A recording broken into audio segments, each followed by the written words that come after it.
24টা ধৰ্ষণৰ কাণ্ড সংঘটিত হৈছে সেই 24টা 12টা কাণ্ডই হৈছে হিন্দুৱে কৰা সমান সমান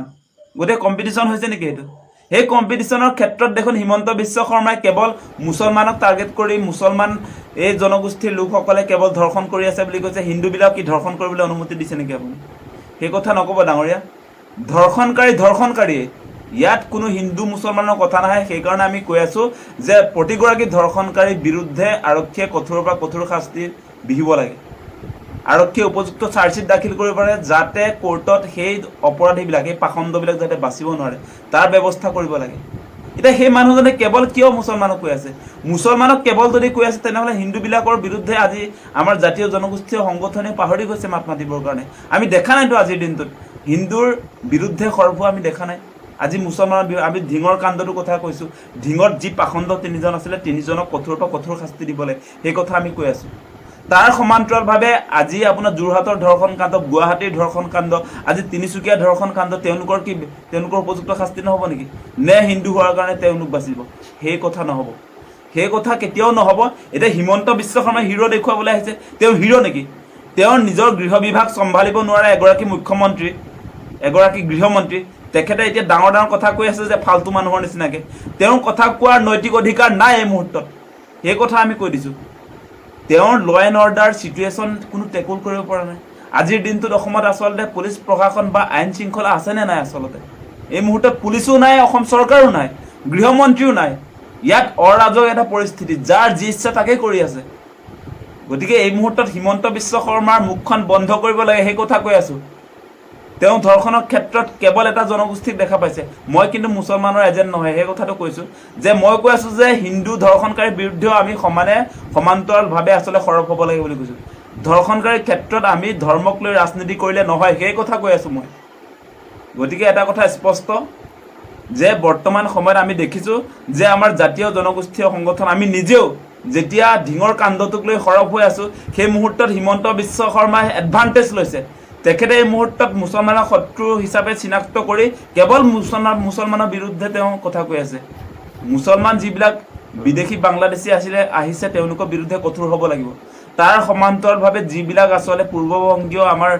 হিন্দু বাংলাদেশী তেওঁলোকৰ বিৰুদ্ধেও আমি সমান্তৰালভাৱে সক্ৰিয় হ'ব লাগিব আজি এনআৰচিত যে 19 লাখ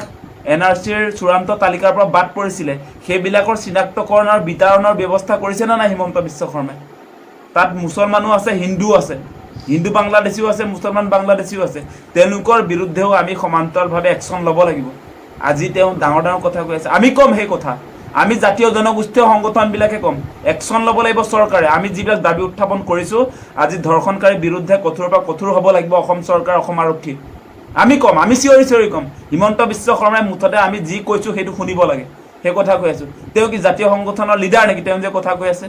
তেওঁ কথাটো আকৌ মানুহক বিভ্ৰান্ত কৰিবলৈ কৈ আছে নহয় আমি লক্ষ্য কৰি আছো তেওঁ কেৱল মুছলমান ধৰ্ষণকাৰীৰ বিৰুদ্ধে কথা কৈছে হিন্দু ধৰ্ষণকাৰীৰ বিৰুদ্ধে কথা কোৱা নাই সেই কথা নহব আৰু অসমবাসী ৰাইজক আমি আহ্বান জনাম যে হিমন্ত বিশ্ব শৰ্মাই আমাৰ ইস্যু ডাইভাৰ্ট কৰিবলৈ গৈ আছে আমাৰ কেৱল ধৰ্ষণেই সমস্যা ধৰ্ষণটো আটাইতকৈ জ্বলন্ত সমস্যা ধৰ্ষণকাৰীৰ বিৰুদ্ধে কঠোৰ হ'ব লাগিব সেই কথা কৈছো তাৰ সমান্তৰালভাৱে এতিয়া হিমন্ত বিশ্ব শৰ্মাই মূল ইস্যুৰ পৰা ডাইভাৰ্ট কৰি দিলে আমাৰ মানুহবিলাকক আমাৰ মূল ইস্যু কি আছিলে যে স্মাৰ্ট মিটাৰে যি ধৰণে ডকাইতি কৰিছিলে সেই কথাও আছে সেই কথা আমি পাহৰি গ'লে নহব কিন্তু তাৰ সমান্তৰালভাৱে আপোনালোকে দেখিছে যি ধৰণে আচলতে মূল্য বৃদ্ধি হৈছে সেই তাৰ বিৰুদ্ধেও আমি চৰকাৰৰ বিৰুদ্ধে সৰব হ'ব লাগিব আজিৰ সময়ত আপোনালোকে নিশ্চয় দেখিছে প্ৰতিটো সামগ্ৰীৰ ক্ষেত্ৰত কেনেকৈ আচলতে দাম বৃদ্ধি হৈছে গতিকে মুছলমানক গালি পাৰি দিয়াৰ কাৰণে আমি দাম বৃদ্ধিৰ কথা নকম সেই কথা নহয় আমি তাৰ কথাও ক'ব লাগিব